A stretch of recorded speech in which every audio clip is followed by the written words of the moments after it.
Just this week, we learned the New York Attorney General has joined the Manhattan District Attorney's Office in a sweeping criminal investigation of potential insurance and bank fraud at the Trump Organization. What would you say to people who say, oh, I'm not going to bother to register to vote because my voice doesn't make a difference, or I'm just one person? I say one name, Donald Trump. That should motivate you. Get off your ass and vote. Will you sue him for us? Oh, we're going to definitely sue him. We're going to be a real pain in the ass. He's going to know my name personally. I love it. He probably does already. Well, this is our first reaction from former President Trump coming just moments ago. It is an extensive 12-paragraph statement where he attacks the New York Attorney General, and he's hypercritical about New York, not just the state, but the city itself, saying it's crime-ridden and the like. Here's the specifics of what he says, pushing back against this investigation now becoming one that is a criminal matter. He says there is nothing more corrupt than an investigation that is in desperate search of a crime, but make no mistake, that is exactly what is happening here. He goes on to describe it as a political and a partisan witch hunt, and he specifically takes on Letitia James. Of course, she is the Attorney General in New York, noting that when she was a candidate that she said she would be going after then President Trump, that she would be pursuing him, prosecuting him, and says she made all of those statements before she had any evidence or had seen any of the facts. He insists that he did nothing wrong here, of course, and puts it in the same framework as many of the other criticisms he's had of the investigations of him. He built his wealth off the backs of New Yorkers. The New York Attorney General has now joined the criminal investigation into the Trump Organization. Our chief Washington correspondent John Carl has the latest. Good morning, John. Good morning, George. And the latest reminder of the legal jeopardy facing the former president, we learned overnight that New York's two leading prosecutors have joined forces in a criminal investigation of the Trump Organization.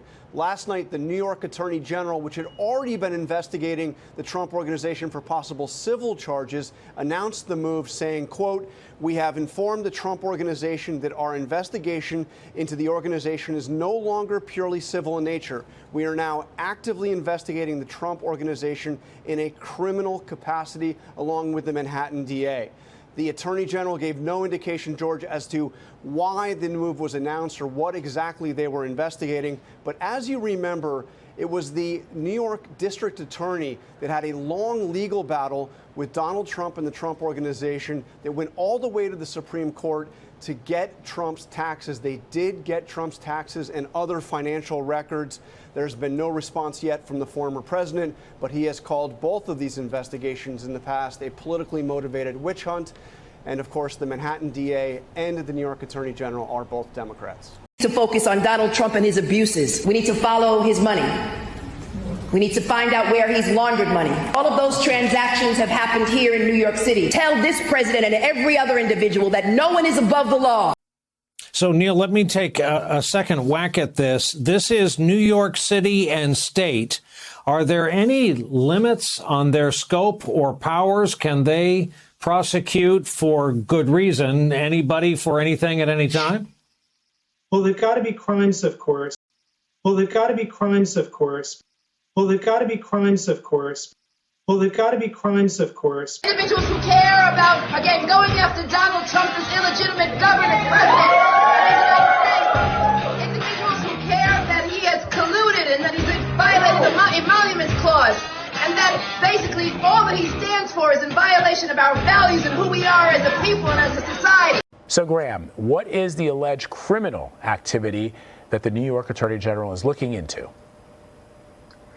Well, the New York Attorney General has now seen fit to join in with the Manhattan DA's criminal investigation, which means that they've now seen something that aligns with what has been a wide-ranging criminal investigation in the Manhattan DA's office. Up until now, they have been looking at whether or not the Trump Organization inflated Donald Trump's assets or the values of his properties when seeking loans, and then alternatively deflated the values of his properties when doing his taxes in order to limit the amount of tax he paid. And that probe has been civil in nature, but now they're able to combine forces with the Manhattan DA, which has been looking at similar things while investigating Donald Trump's taxes and other allegations of fraud. Running for Attorney General because I will never be afraid to challenge this illegitimate president when our fundamental rights are at stake. Jeffrey, could you explain to our viewers why many people will believe this is political? Because it's the United States, and because nothing involving Donald Trump is outside of the political polarization that so defines the country these days. Listen, the two people prosecuting, Cyrus Vance Jr., the Manhattan District Attorney, and Letitia James, the New York State Attorney General, are both Democrats. When Letitia James ran for office in 2018, she said she was going to go after Trump. His son just yesterday or this morning was circulating excerpts of her campaign videos saying such things.